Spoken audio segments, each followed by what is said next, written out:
Hello and welcome to Fiona's Creative Canvas. I'm Fiona and today I'm going to be doing a 3D fabric art piece. Been wanting to do this for a while, so today I'm going to be jumping in. Now I didn't know what fabric to get, so this is duck canvas that I got from the fabric store. I'm going to be using joint compound mixed with glue for my stiffener. And let's just jump right in, shall we? I'm just going to pop in. This is drying out a little bit. That's why I want to use it up. I thought this would be a good project for it. I might put some gloves on. Alright. I'm not really sure. I don't think I need a huge amount. Let's try that. And let's add in some glue. And I'll probably also add in some water.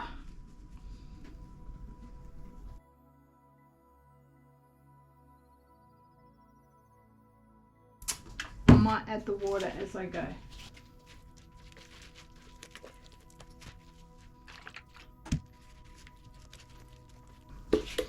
Now I'm not too worried about the little lumps that I've got because I will be using some sandpaper down the track. You don't necessarily need wet and dry sandpaper, but that's what I have. So I didn't put too much water in there, but what I want to do next is cut my canvas. I've actually got quite a bit of canvas here. And I just chose this one because it felt a bit stiffer than some of the other materials. And I want it to sort of hold its shape. Don't think I'm going to need a huge amount. I'm just going to cut the depth here first. And then, how wide are we going to want it? I'm going to want to wrap it around. So, and then we'll trim it on the back when we're done. Now when I was planning this size, my thought was that I'm not going to go all the way to the top. So I'm allowing for the texture part and then a blank part at the top. I might wet this because what I do want to do, so this is what I've got to decide now. Do I staple it to the back now, or do I dunk the whole thing in here to get it covered and then staple the side? Or am I just going to paint this on? I think I'm going to dunk it. Let's get messy. All right.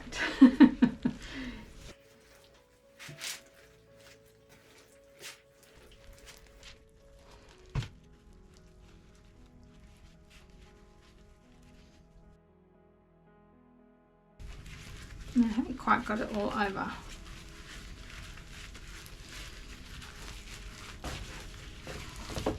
There are some parts that seem to be lacking.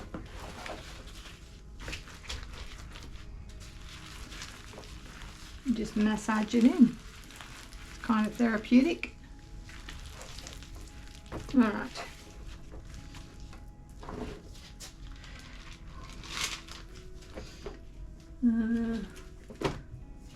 All right.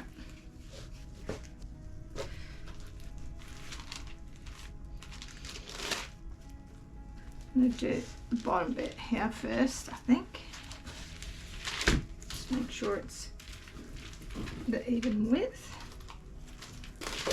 Oh, it's stuck. All right, so I'm just going to attempt this just to show you what I would do here. I'm just going to temporarily take off my gloves. Now I've just got a stapler here, just a ordinary stapler because I don't have anything special. I've just opened it up.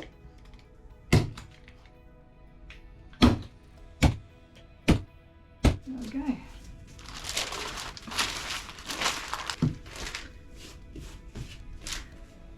Alright, I think I'm going to have to keep spraying this just to make sure it doesn't dry out too quickly. Oh, here we go.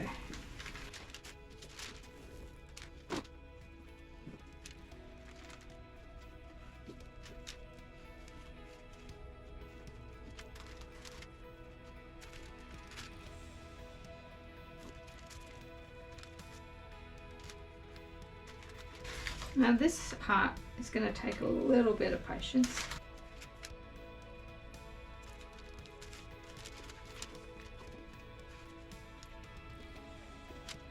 Alright, I'm going to start bunching up here because I want it to go a little bit on an angle. I'm just going to add a little bit more.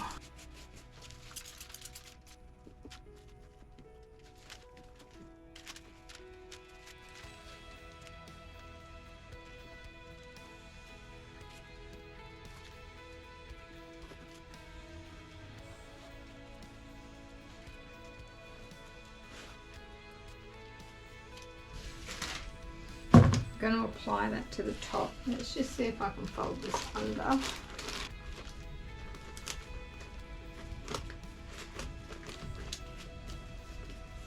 And I think what I'll probably do is staple that after.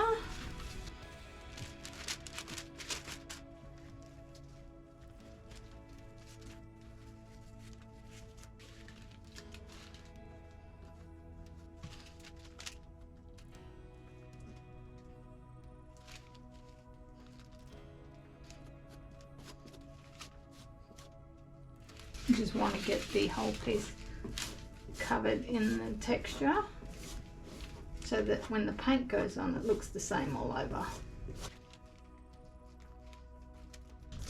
So this is probably going to take a fair bit of sanding, and my goal here with paint, I want to do a gradient colour starting from dark and going to light.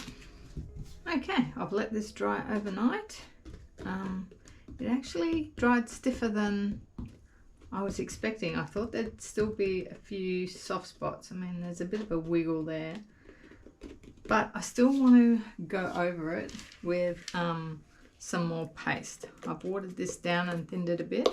I've added a tiny bit of glue this time, not quite as much, because I want it to be easy to sand when I get to that part.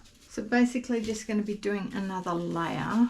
I've grabbed this brush out, which is a really cheap brush. I did wonder about filling up some of these holes. I've got a few cracks just along where I had the paste a bit thicker. So I thought I might fill that with the straight without mixing this with any water or anything. At least we got rid of those cracks. So let's just put some on and have a see how it goes.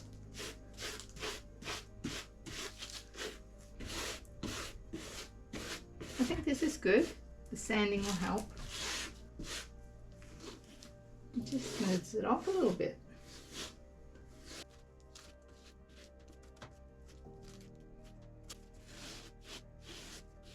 Hope we got enough. I am going to have enough, which is great.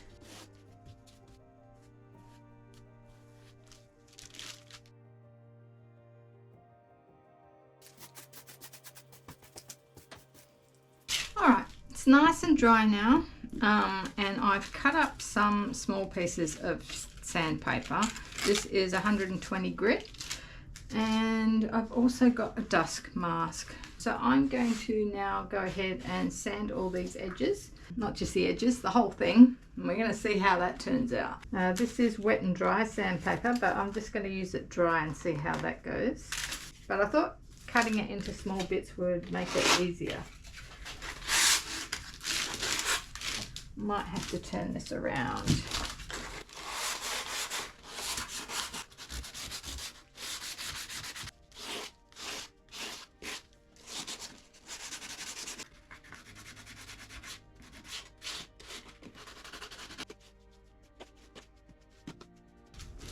You can see that's nice and smooth. It's going to need more work though, I would say.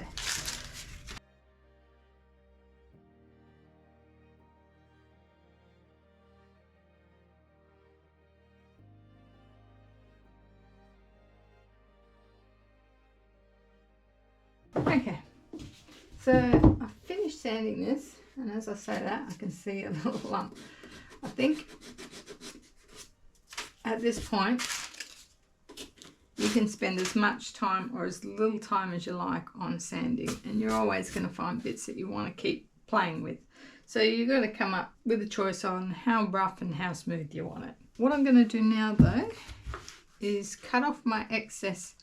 Well, it's nice and hard. Cut off my excess material off the back, but I'm going to use, I've gone and purchased a staple gun just because I've only got one pair of hands. So I'm going to staple this in a few places. Don't want to press too hard on my surface, so I'm just going to hold it up on one side and just staple in a few places. I might do the very edge.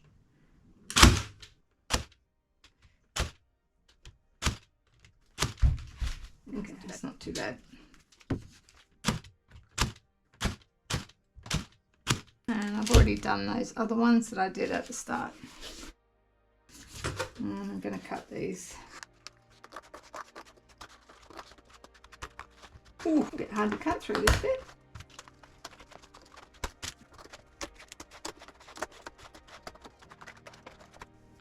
Just having trouble with this bit here.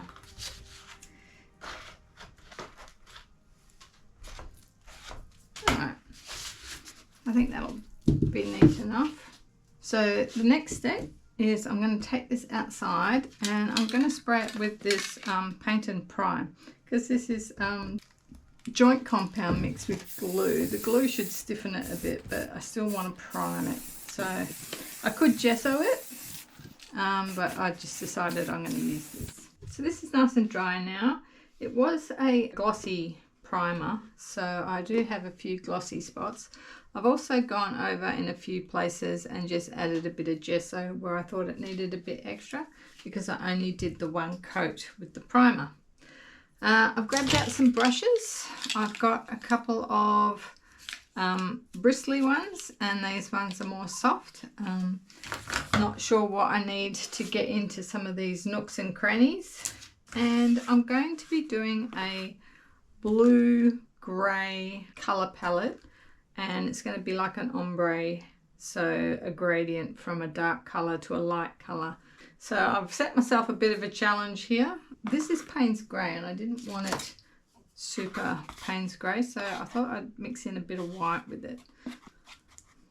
And I'm just doing it on a paper plate, and what I'll do is I'll just gradually add paint to this to get my gradients and add some blue into it. I might start with this filbert brush, and I'm going to wet it, and let's have a go at this.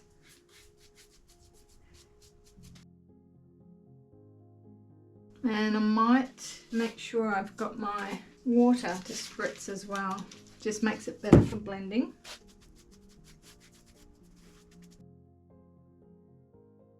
And I'm going to go into some lighter blues. I've got out the King's Blue and this turquoise blue. So it's still very dark. So I think I'm going to have to lighten this up pretty quickly. This brush is working pretty well. This is the hard part, getting under here.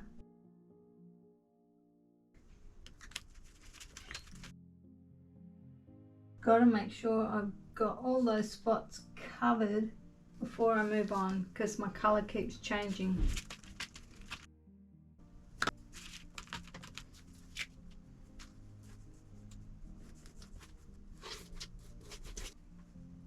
Might just leave a little bit off to the side of that colour. Really need to get this lighter.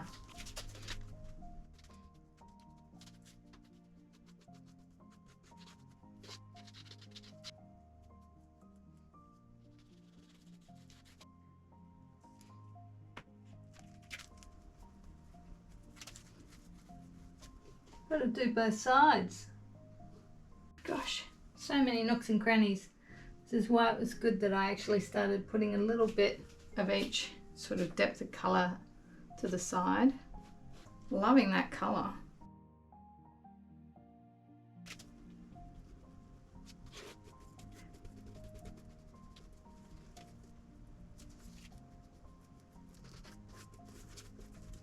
I really need to lighten this.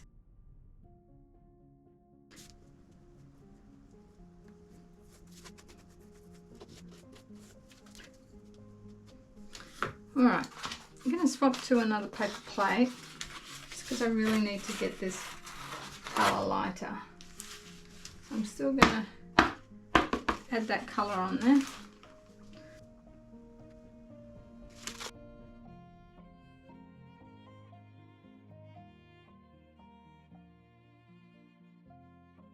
So pretty, this colour.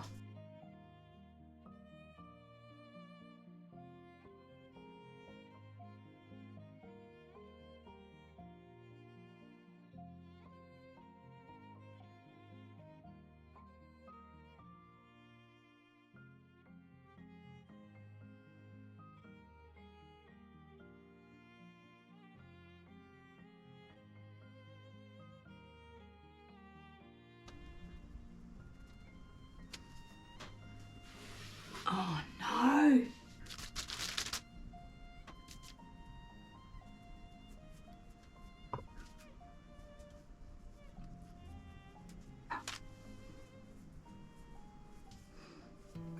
All right, I think that's it. And here is the final result. I love the gradient, I love the texture. I learnt quite a bit. I probably would have the mixture a little bit wetter next time, just so that it spreads better onto the material. But overall, I'm very happy. Hope you enjoyed that one, guys. Let me know what you think in the comments below, and I shall see you all in the next one. Bye.